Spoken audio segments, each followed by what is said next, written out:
Қос жүрек бірге соғып тыныстады. Баршаға бақыт әнін жар етеміз.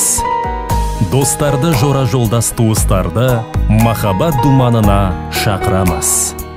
Құрметті тойшыл қауым, сіздерді ұлымыз Ерзат пен келініміз Жанбикенің отау құрған тойының қадірлі қонағы болуға шақырамыз.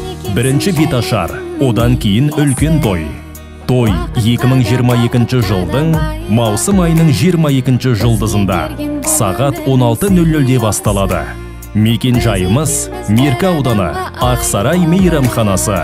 Той иелері Жеңіс, Нағима. Ұлы тойдың келтіргендей орайын, қуанышқа толып жатыр маңайым. Бір баламыз екеу болды мінекей, тойға келіп батаңды бер ағайын.